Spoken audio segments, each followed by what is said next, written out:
Welcome to the program. We're going to be talking about jumpstarting your career by building a positive personal brand. I want to start off and share that my experience was a little different than you might expect graduating from school and getting into my career. I remember in school, and I went to a fabulous college, had a great education. I was pre-law. I thought I was going to go to law school after graduating college. And I took the LSAT. I was ready to go. And I remember telling my dad I wanted to take a year off before going to school. Oh, look at all these wonderful people putting their names in. And I was going to take a year off. Well, that year turned into many years. And honestly, when I graduated school, the only thing I could think about is I wanted to get a job that paid me enough that I didn't have to live at home. So I didn't have a lot of focus. I didn't know about this thing called personal branding.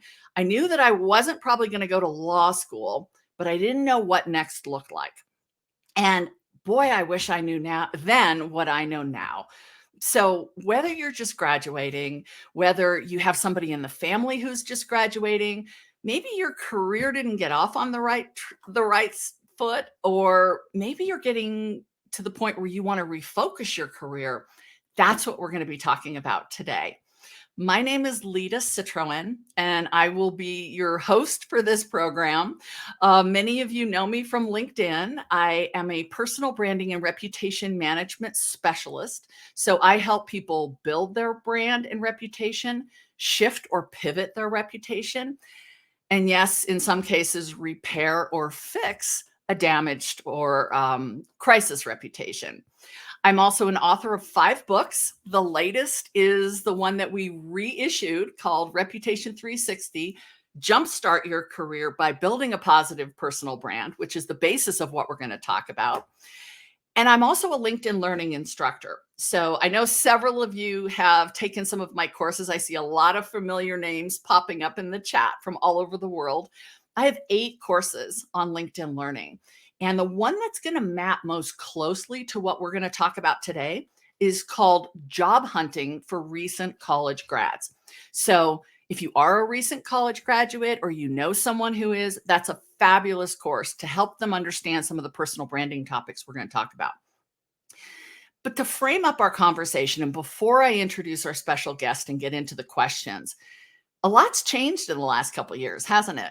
The whole pandemic shifted the way that we work, the way that we promote ourselves, and the way that employers are finding us and finding our value. It used to be you applied for a job that was in a proximity to where you lived, so the commute wasn't so hard, or maybe you wanted to move to a new area, so you looked for a job there. Well, what we found out when the pandemic shut everybody down is that we could work from anywhere. And a lot of employers started recruiting from candidates who weren't in their market. So competition started changing. And that means how we position ourselves started changing. It's a global world, whether you've gone back to the office full time, you're working full time remote, or some hybrid of the two. So let me ask you a question now, because I've talked for a few minutes. If I were to ask 5 people to describe you in 3 words, what words would they use? Do you know what words these 5 people would use to describe who you are and what you offer? Are they the words you would want to hear? Perception and branding is the name of the game. It was before COVID, and it really is now. Your personal brand is how you intentionally, thoughtfully, and strategically show up. You still have to be authentic. You still have to be you, right? It's not about being somebody else, but it is absolutely about being mindful and thoughtful about the way you present yourself to other people. As you think about your brand, here's some questions to think about. First, what is your career goal? What is the goal that you have for your career? Now, maybe you're like me, and when I graduated, I didn't have a goal, but I had a direction. And a direction can be more important than a job title, because titles change. Titles are different depending on where the company is located, or how they organize their hierarchy. So what is the direction? Do you want to manage people? Do you want to lead people? Do you want to be in a visible role, or do you like more of the behind the scenes opportunities? Think about the goal in terms of direction for your career. Second, how do you want to be known?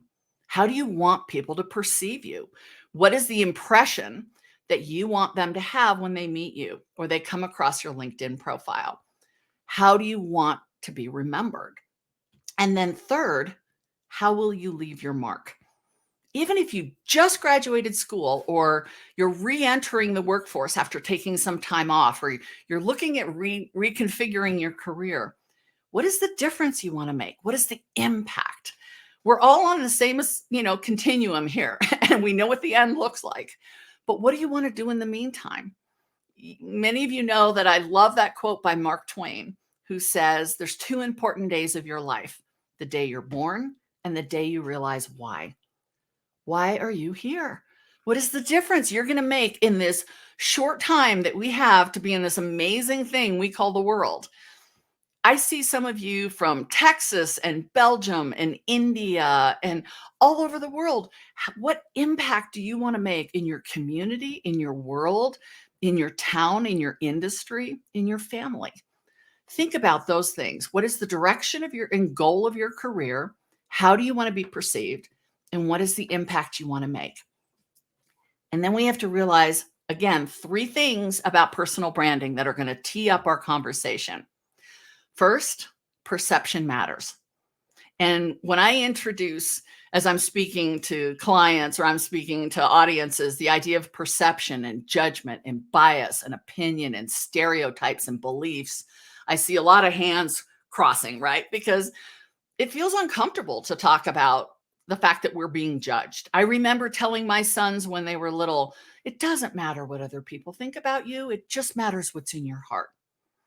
And I was half right, because of course it mattered what was in their heart. And I wanted my children to feel worthy and valuable and important. But I also recognize, and I hope you do too, that the way other people perceive us is what they're going to use to make a decision about us. They're going to decide our value. They're going to decide whether they want to hire us or promote us or engage with us, refer us. Perception matters. And it's not a comfortable topic, because a lot of times perception is based on half information or wrong information. Someone's perception can be wrong, but it's an important part of personal branding, knowing how to manage and how to change perception if you need to. The second thing to remember is that relationships matter. Who you know, how people perceive you, how they engage with you. Do you know the right people? And for somebody coming right out of school, or maybe if you took time off to raise a family or care for a loved one, you might think you don't have a big network of contacts, but everyone has a network. Even coming out of the military, you have a network. You start with the people you know, and you build relationships intentionally and strategically to grow your career. That's really important. Thinking about the direction you want to go. Who are the people that are going to help you and support you and mentor you to move in that direction? And the third thing is online. Now, all of us on this program are obviously on LinkedIn, because you're watching this on LinkedIn, unless you're watching the recording later. But what does your online presence say about you? Are you consistent online? Do you have a totally different persona on Instagram or Twitter or TikTok than you do on LinkedIn? What does that inconsistency say? Personal branding is not about perfection. It's not about being flawless, because we can't. We're people. We're going to make mistakes. But it is absolutely about consistency. So how you show up online, the people you're connected to, the narrative and the words that you use to describe what you're passionate about and what you're focused on, all of that matters. Personal branding is about control. And it's about taking control of the way you come across to other people to get the opportunities that you want. So many of you know that my core audience is typically executives and entrepreneurs and senior professionals around the world. But I am deeply passionate about young professionals, young entrepreneurs, and people looking to find their way in this maze of a career. And that's why I'm so excited about today's conversation. I want to introduce a special guest who is joining us today to share his perspective about what it was like coming out of school, getting his first job. Let me tell you a little bit about him. Bo Saltz was an athlete in college, and today he serves as senior account manager at one of the nation's largest staffing companies. Based in Atlanta, Georgia, Insight Global has more than 60 offices throughout the US and Canada and supports its clients with candidate curation, search, payroll, and managed services offerings. Bo actually joined Insight Global right after college. And with the exception of a short stint at a tech company, he's built his career with one employer so far. He's worked in the Denver office. He helped grow the Silicon Valley office and spent a couple of years out there. And then he's come back to the Denver office with Insight Global. So with that, I'd like to welcome to the conversation Bo Saltz, who's going to share some of his perspective. Welcome, Bo. Thank you. I appreciate the introduction, and thank you for having me. Great. Well, I've kind of teed it up, and I've shared my own experience of going from college into the workforce. What was your experience like when you graduated college? Did you know what you wanted to do after school? The short answer is no. I had no clue.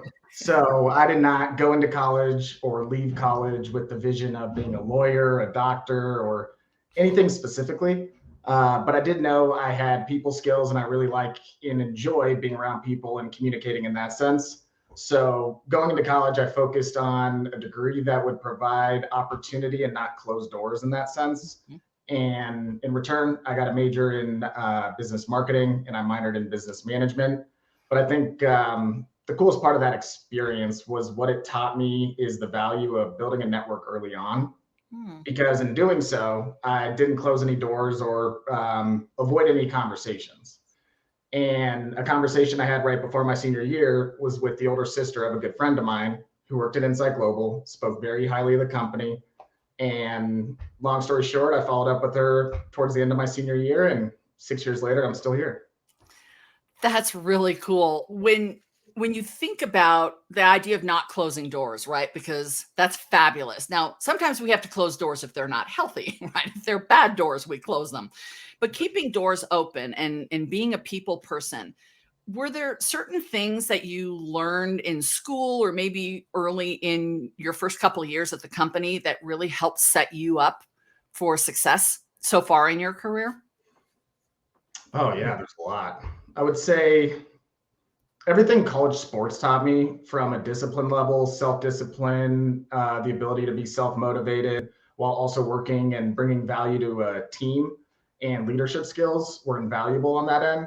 But I think one of the biggest things the first few years would be authenticity and really approaching each interaction as an opportunity. I never knew if it was going to be a future client or if it was going to be a meeting and we never see each other again, but truly keeping that open-minded approach to each interaction while also staying humble in what I do know and versus what I don't know.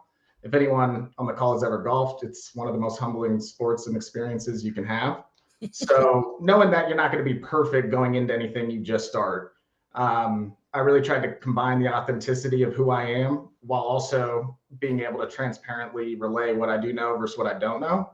And in return, it allowed me to build a community in a network around me that was amazing in the sense of like helping me. How do I say this? They provided me like more time, and they invested time in me to work with me to help me learn what I needed to enhance our partnerships. So that was crucial in the first couple of years. And I think I neglected to say you were on a golf scholarship and you were a competitive golfer in college, right? Yes. Yeah, I wouldn't go near a golf club because I would hurt somebody. Does that still, so having those skills, does that help you in business? Do you golf with clients? As much as I possibly can. Yeah, it does. And it's always a good feeling to, impress them, because in most of my conversations, I'm there trying to figure out what they're saying when it comes to the technologies and working in the IT realm. And especially the first few years, I didn't know a lot of the lingo and I didn't know a lot of the terms and how they work together. And the opportunity to take a client who always made me feel like I was having to take more and more notes and study more and more each night to the golf course was definitely a proud moment. Well, and you're saying something that I think a lot of us learn maybe even later in our careers, and that's the idea that it's not all about transaction, right? That you were saying you used words like humble and authentic and listening and treating them like a real person. And I know for myself, I didn't know that until later because I thought sales was always closing, right? And what you're describing is really getting to know people and being open-minded and sharing who you are to see if there's synergy. And is that kind of what you were getting at? Yeah, very much so. Which can actually move you into more of an advisor role than just a transaction. Because I think we can all tell when somebody's trying to butter us up, or they're laughing at our jokes and they're really not that funny. They're trying to get something from us. If I may, tell me what authentic and authenticity means to you, because it is a word that I talk about a lot. And in personal branding, it's often misunderstood. So I'd love to hear your perspective. It's a really good question. My perspective on authenticity would just be to get to the point would be being real, not being more than I am in the sense of what I know, not stretching my experience when I was within my first year of sales and more owning that level of experience, but also having the confidence of what I know I'm capable of to some extent. Mm-hmm. So staying true to that and staying disciplined to what I've done personally versus what I know I can do, and continuously keeping that front of mind while relaying that to my future clients or just interactions throughout my first couple of years. I appreciate you saying that because I think there is some confusion sometimes about authenticity, and I'll unpack it the way I usually explain it is what you said, right? It's being real. So if you ask me a question, I'll give you a genuine answer if I'm going to answer. I show up as myself. I'm present, right? I'm not thinking about other things. I don't have an ulterior motive or agenda. But what authenticity doesn't mean is transparency. It doesn't mean that I tell people everything about me, because I don't believe that as adults we have to do that. I don't think kids should either, but I think there's almost this push and pull. And we saw a lot of that during the pandemic where everybody had to share what they were going through and what they were feeling.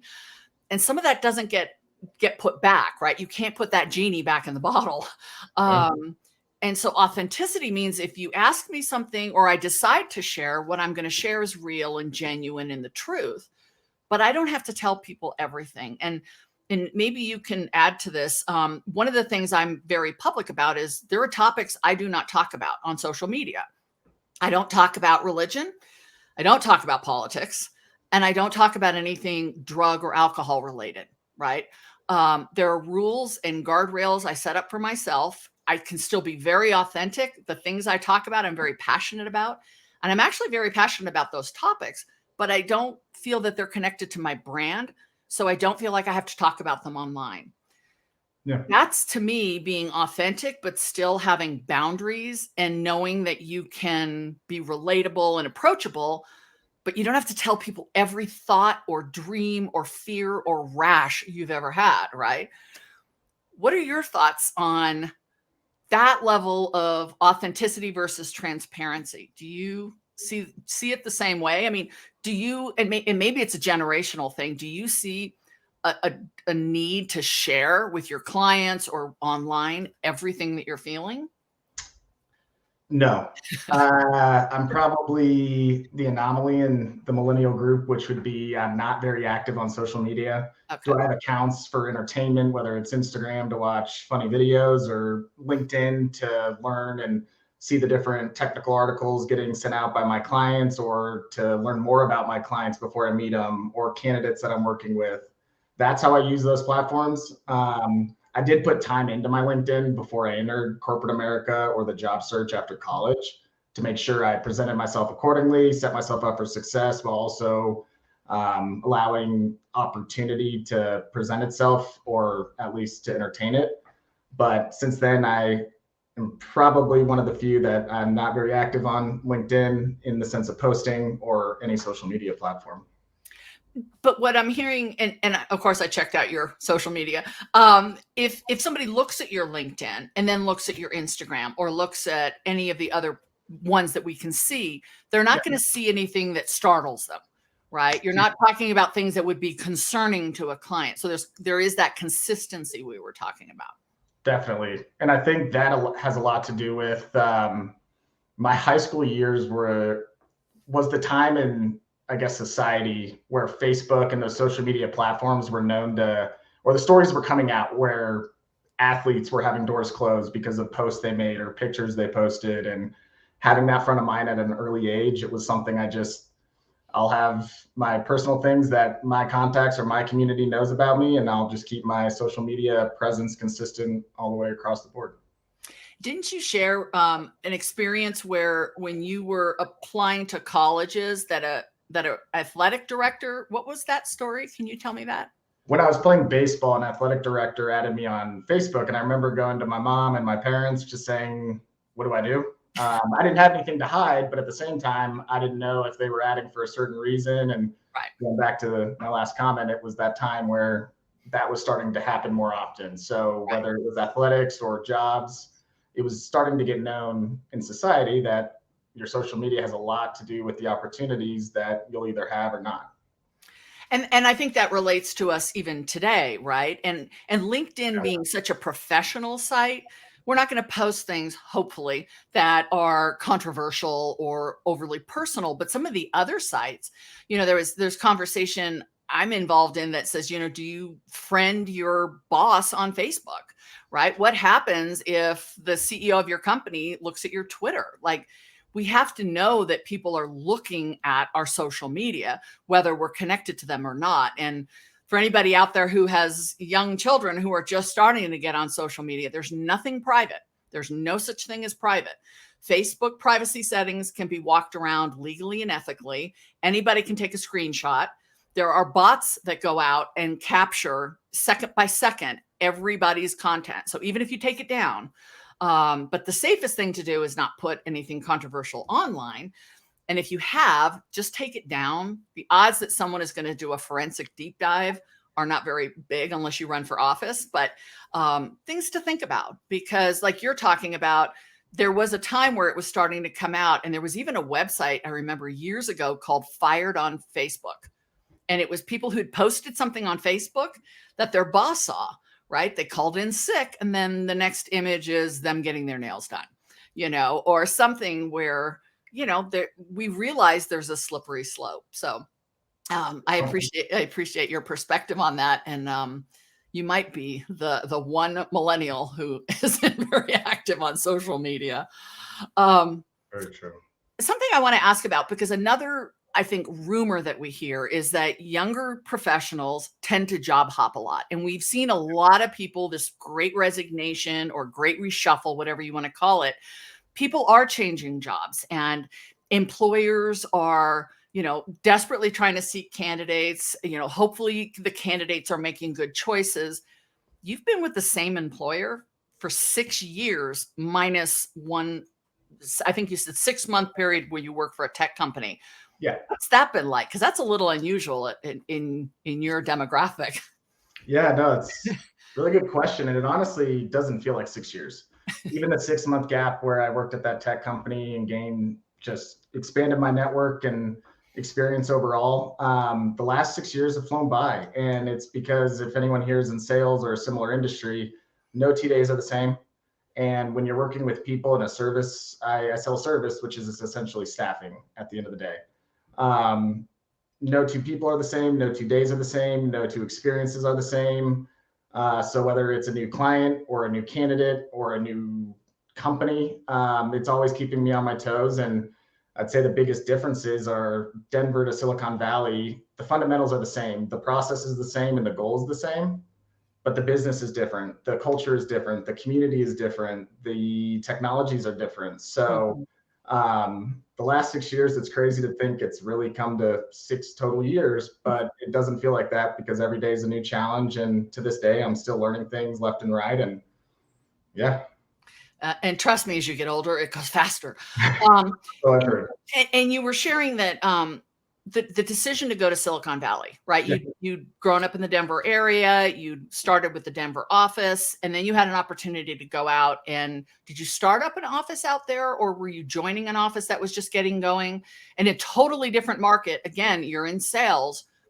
How did your brand or reputation or some of the skills that we talk about in brand building, how did some of those come to play? So I didn't start the office. I joined an office that was existing, I think, for at least 10, 12 years. But that's a really good question. I think the biggest eye opener to me was in Denver as I was building clients and getting my feet under me. I was able to talk about golf a lot, which playing in college, it's something, and anyone who knows me knows I can talk your ear off about golf any time of the day. But that was kind of a clutch when it came to finding a client who liked golf, was intrigued. I could really carry that conversation and keep that front of mind. In Silicon Valley, that didn't mean anything. So it was pivoting in that sense, but staying true to who I am, which then made me rely more on the knowledge I had, but the knowledge I was seeking. And then finding the individuals similar to how I started in Denver that not only would hear what I'm saying and understand my transparent information of what I do know versus what I don't know, but also invest in our partnership together to help me understand what I needed to know more of in order to help our partnership grow and at the end of the day deliver. So just focusing on different aspects of that brand. And when you start in a new market, it's essentially from zero. So the opportunity was endless, and how I approached my first interaction to the last one before I came back to Denver, essentially my reputation. Well, and you're going from selling or promoting IT solutions in Denver to going to the hotbed of IT, right? Which is Silicon Valley, where to something you were saying earlier, that, you know, your first couple of years, you were trying to learn the terminology. And even if you were out on a golf course, you were listening and taking it in and sort of filtering it into how you're going to be able to create a narrative for yourself. Now you're going out into the market where they're going to know if you don't know, and they're going to see through that. So do you feel like it was those couple of years that you had in Denver and then with that tech company that really set you up for success to be in the hotbed of technology in Silicon Valley? By far. It gave me a lot of confidence going into conversations, working in that 6 months in the tech company. I was focused on a cloud security product. So I knew at a very high level different cloud providers and technologies behind it. So when I heard those buzzwords in meetings, I was able to expand on what I know in that space, and gaining that credibility in the client's eyes in that moment. Was crucial early on. Which, you know, you use the phrase buzzwords. One of the things we talk about a lot in branding is keywords, right? What are the keywords that are important to the people you want to attract? So if you're trying to attract clients for a managed service solution, or you're trying to attract clients from, you know, who might be interested in your staffing solutions or candidates, it's knowing the right keywords to use. And for folks listening, you know, think about your LinkedIn profile. Are you using the keywords of the people you want to attract? For instance, if you're trying to attract a very executive level audience and you use words on your LinkedIn profile that sound maybe young or not very sophisticated and aren't the words that those executives would use, they might look at your profile and not find you as relevant versus if you speak in a language they understand. People are looking for the message that speaks to them. They're looking from their own perspective, right? This is how I talk. This is how I think about the world. If I land on your website or your LinkedIn profile and you sound like you understand my world and what I need, now we can have a conversation. So it's whether you call it buzzwords or the key phrases or keywords, it's really about listening. I taught a program yesterday at the Air Force Academy, and some of the military terms that they were trying to figure out how to civilianize, they don't translate, because in the civilian sector, we use different terminology. Employers use different words to search by. And that's really hard when they're looking at exportable skills that somebody can take out of the military that's going to get the attention of a hiring manager. For instance, it's often called personnel management or personnel administration, which is human resources or talent management or talent acquisition, right? So we use different words in the civilian sector than we do in the military.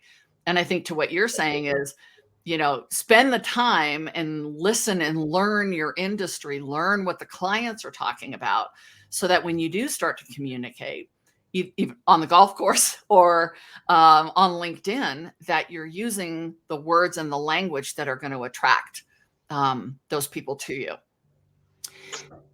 Tell me, when we think about, the past 6 years or even before you graduated, what are some of the reputation or personal branding attributes or characteristics that you think really set you up for success?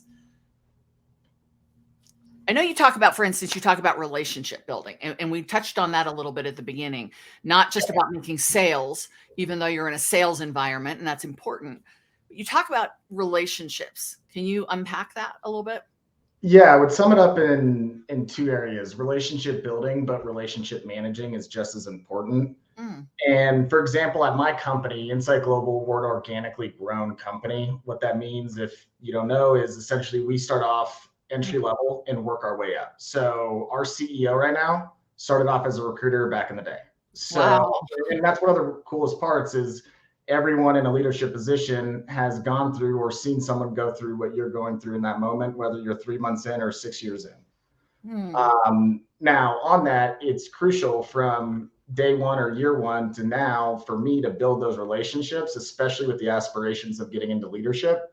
I've had peers of mine that I started with 6 years ago in they're 2, 3 layers deep into the leadership ladder, per se. And also, some of them are still peers of mine, but it's the continuous effort of building those relationships, maintaining them over the years, and never avoiding an opportunity to build a relationship, because you never know who that person is going to become or what role they're going to get next. And my focus is always positioning myself so that if somebody is at that table and my name gets brought up and they know who I am, it's setting myself up for the best odds and that person giving me a good recommendation or have good things to say. and I think there's something you're touching on, which I might want to expand a little bit on. And it's obviously treating everybody equal, right? Treating everybody with an open mind, because you never know where that door is going to go or where that opportunity could lead. But also being strategic. And it's okay to be strategic. When it comes to friends and family, we can act a little bit different. But when you're thinking about your professional career, your business career, as an entrepreneur, as a student, as an employee, we need to think strategically, because there's only so many hours in the day, right? There's only so many conversations you can have. And if you're like me, my phone is always lighting up. My email, my inbox is filling as we speak. And you want to give the best of yourself, but you can't give it to everybody. So being open-minded at the beginning and curating healthy relationships. I love what you said, relationship maintaining. I might steal that one from you because that's really good. We always think about building relationships, but we have to maintain them and we have to nurture them. And networking, I'll share a quick story. When I first moved to Denver, I came from Los Angeles, and in LA, I had a great job, a great career started. I had worked in the cosmetics industry in public relations. So I had this great resume, and I came to Colorado and I knew nobody. I knew nobody here. I didn't even know like how to get around town. But I started watching the news. I started reading the newspaper because we had them back then. We didn't have this internet thing, but well, we did. And I started really paying attention to who were the people who were making things happen in this community. And I sat down with them and I just did informational interviews. I don't know if this is something that you have anything to share on, but I did a lot of informational interviews and I just talked to people. And it turned out later that they were people of a lot of influence. I didn't maybe realize how much at the time, but I wasn't looking to get anything from them. I just wanted to find out, what are some of the big companies that are growing in this community? What are some of the shifts that are happening? Like, where could I fit myself in with this great resume that didn't translate to anything here? And then to your point, I stayed in touch with these people. I wasn't asking them for a job. I wasn't asking them for anything that would put them in a compromising position. but I just let them know what I was up to. I let them know that I followed up on something that they had given me a suggestion about. And I stayed in touch over the years. And then when I did need something, I could go to them and say, would you mind introducing me to this person? Could you give me a recommendation? Can you give me some backstory about this company? And they were more than willing to do it because I didn't come across as sort of that transaction that we were talking about. And I was really more interested in getting to know them as a person. Did you ever do informational interviews the way I described? Because that's Not, yeah, no, not in that way. That's really smart though. I wish I would have thought of that. I think that reminds me of something I learned early on, which was to put it simple, listening to understand versus listening to respond. In sales, when you have a script, it's really easy to hear A and give B. But being able to understand your customer's problem and actually respond accordingly instead of just responding to what they say. That reminded me of that, but also in this industry of IT, if anyone on the call is in IT, I'm sure you know it's a smaller community than I ever would have imagined over the last 6 years. While it's nationwide or global, and there's thousands, millions of people in the industry, a lot of the individuals I've been fortunate enough to build relationships with tend to know a lot of other individuals that I've known too. And so having such a tight knit circle, it's been not only valuable when it's thinking of one technology that I'm struggling to either grasp or find a candidate for, and reaching out to that one person that I know 2 years ago was an expert in that field. Or I was working on a project with a cloud platform in Silicon Valley that it was newer to the market and we were struggling finding candidates, but I talked to one candidate who was well above qualified for the role. However, called him back 30 minutes later to see if I could pick his brain for 30 minutes just to understand more about where we can focus our search differently, and leveraging those kind of relationships, right. Similar to an informational interview, but that's a really smart approach. Well, and it's for anyone who's listening who is looking for a job or even looking to grow their career, informational interviews are not job interviews, right? You're not going in with the ask of, hey, will you help connect me in? But you're going in to learn about one of three things. You're learning about the industry. So to your point, I'm trying to understand this aspect of cloud computing, or I'm trying to understand, do I even want to be in information technology? You're learning about the industry, the company. What's it like to work at this company? What are the people like? What's the culture like? Or what is the job like, right? So for somebody who is looking to work in project management, you might talk to people and do informational interviews with someone who is a project manager and ask them, how did you get started? What are the parts of your job that you love, and what are the parts that you don't love? And the beauty of an informational interview is you have to ask more questions than you do talking. When I started Lita 360, and this was way back in 2008, it's actually been 14 years this month. Yay. I knew a lot about business. I knew a lot about marketing and positioning. I'd never started a company. So I did informational interviews with anyone who had ever started a business. I didn't care if it was a cosmetics company, a dry cleaner, a food truck. It didn't matter. If you had started a company, I wanted to meet with you. And I always asked three consistent questions. First, what is one thing you did that was absolutely a great thing to do? Number two, what is one thing you did that you wish you hadn't done? And number three, I would tell them a little bit about what I was thinking in my company and ask for advice. And what I got after doing like 30 of these is I got data. And you could look at the patterns, and that's where I was able to make some decisions going forward. I didn't have time to go to business school to learn how to start a company, but I had data. And the data is what allowed me to start making decisions about going forward. And we're getting a lot of feedback in the comments that people love this whole idea of informational interviews. And I think what it really boils down to is learning, right? And if you have a direction, like you said at the beginning, I love being around people. I love working with people. And you say, but I don't know really what job is going to have the opportunity that I'm looking for, is just to talk to people and get a sense. When you first learned about Insight Global, you said your friend's sister worked for the company. So did you kind of do an informational interview with her Did you ask her about the culture and what that would look like? Yeah, I guess looking back and now knowing informational interviews, I would say, yeah, I did. I really dug in on what it consisted of, what they were about from like the company standpoint, what their mission and vision statements were, and at the end of the day, what their business consisted of. And uh, it really exposed me to opportunity to continue golfing while also to me, I remember feeling like it could be the perfect opportunity to enter corporate America while still learning all these different industries, because I worked with financial customers, SaaS-based clients, medical device customers, and Hmm. so many different fields, but none that I had expertise or experience in, but still working with them and learning how they approach their business and learning how they look for their employees, and just altogether adding to enhancing my knowledge base and experience. So even though you've got a staffing solution, you're really learning about business because you're learning about how that candidate that you're trying to solve for, right? There's an opening and you're curating and searching a candidate. You're learning how that's intricate in the business operations.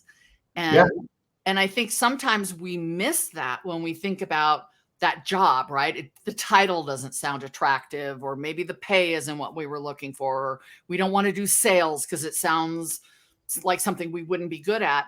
But thinking about what you could learn, I think if you have a direction, right, you want to maybe one day open your own business.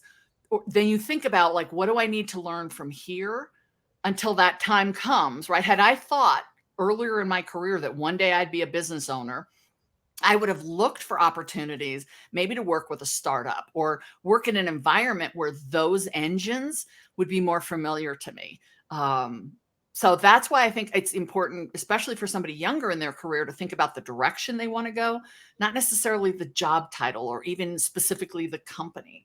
And okay. that's different if you're going on a track of, medical or law or something where there's already a path kind of established. For a lot of us, there isn't a path, and so it's up to us to find it.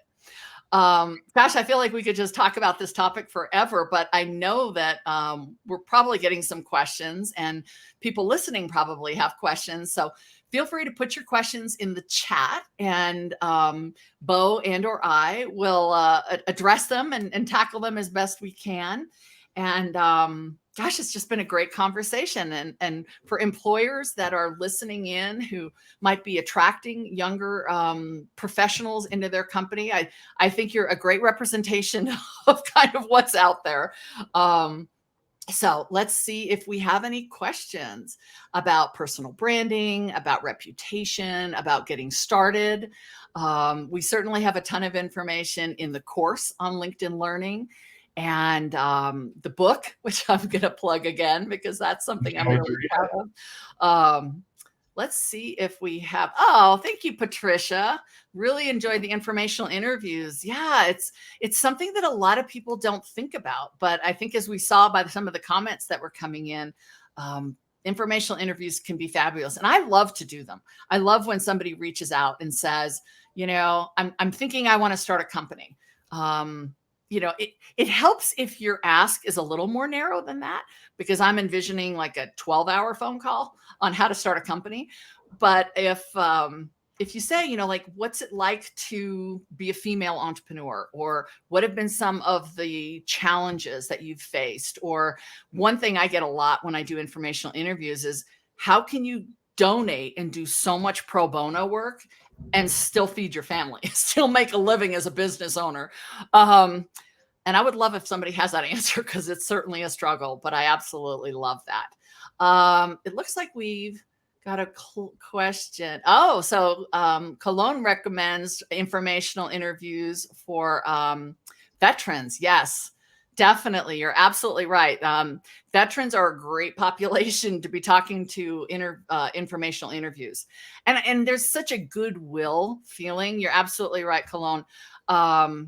We want to help veterans, right? We understand they're coming from a culture like the military, which is so different than the civilian sector. So, what questions do you have? Any thoughts or questions before we? Thank you, Barbara. Barbara likes our practical tips. I'm not usually called practical, but yay, we gave practical tips. Love that. I actually have a question, Lita. Speaking of informational interviews, how would you suggest somebody goes about presenting that or going about that opportunity? Is it a LinkedIn message saying seeking an informational interview, or what would be your advice there? So somebody asking, how do you ask for it? Yeah, you're the individual seeking an informational interview. How would you advise approaching that process? I think so. Great question. I think if you know the person, you can obviously say, I've enjoyed getting to know you, or I heard you speak, or I'd like to learn more. And we've had conversations about this. But when it comes out of the blue, just to be honest, right? And say, I'm looking to learn more about your industry, your company, or your job, right? Be specific. I'm looking to learn more about your company. I'm intrigued by some of the growth that they've had in this sector. Would you be willing to spend 15 minutes on the phone with me? Put a time contract in there. Because again, my fear is it's a 12-hour conversation. Just say, can you speak with me for 15 minutes? I've got some questions about, what the culture's like at the company. And then that helps the person know what you're asking and what you're looking for. And then and it looks like Barbara agreed with your question. She had the same one. What's really important, Bo, is that you stick to that time contract. And what I would recommend is if you've asked your questions and maybe you just have 3 or 4 and you get to 15 minutes, that you bring up and say, Bo, I've really appreciated you spending time on the phone with me. I know we're at 15 minutes and that's what I asked for.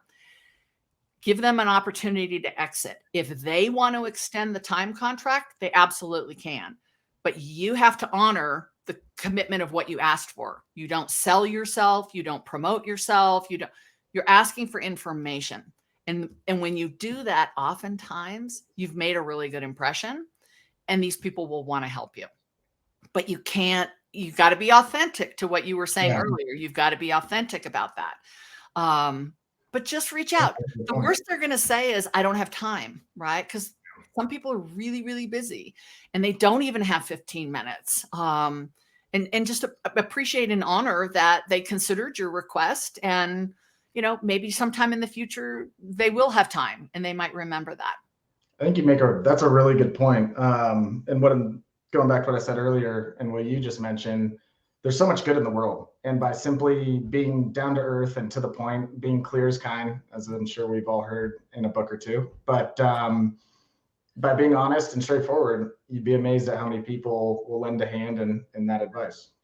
And not just, exactly, not just to military, because that was a point I was making, but I think anybody, to your point, there are a lot of people who are just, if you're honest and genuine and you've got a question and I can provide a little bit of insight that helps you launch your career, that's fabulous. And there is a fine line. And I think you have to be mindful of people who also do this professionally.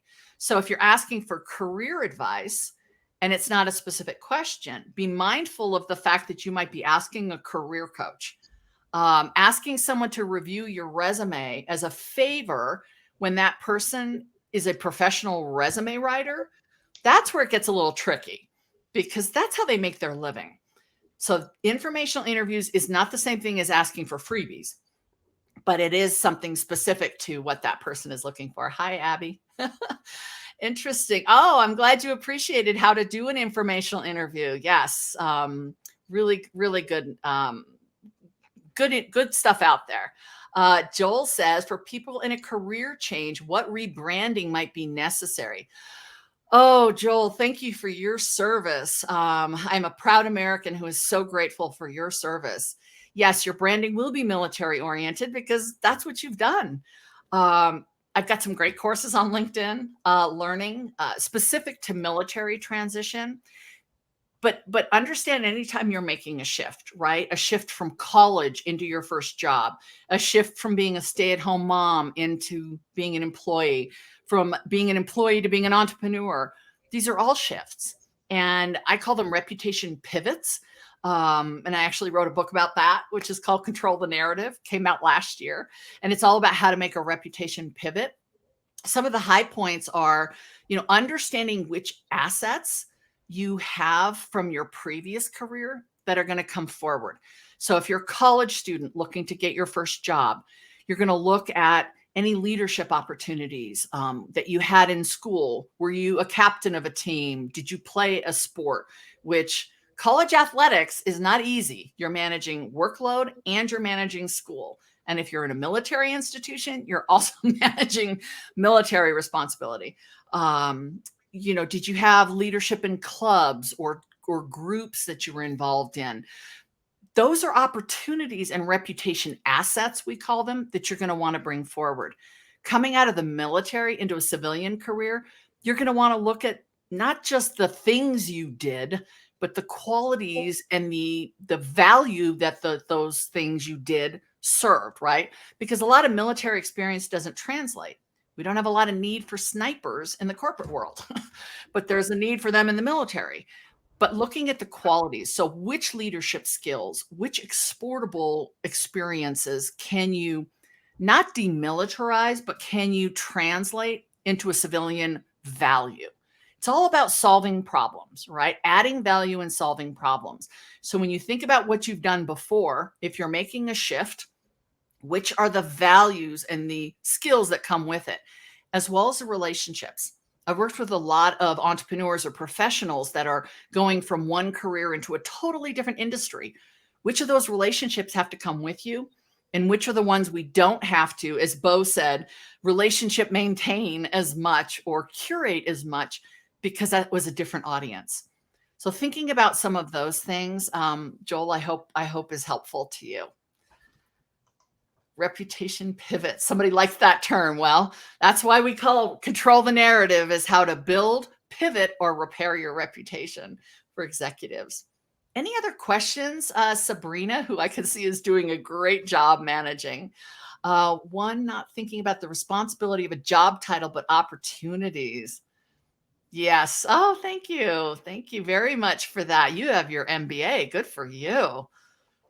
Yeah, I mean, we're all in the business of solving problems, right? And adding value. When you show up every day for your job, or you're leading a company, or you're growing your career, you're about what problems are you solving? And then who cares about those problems? And what is the value they assign to solving that problem?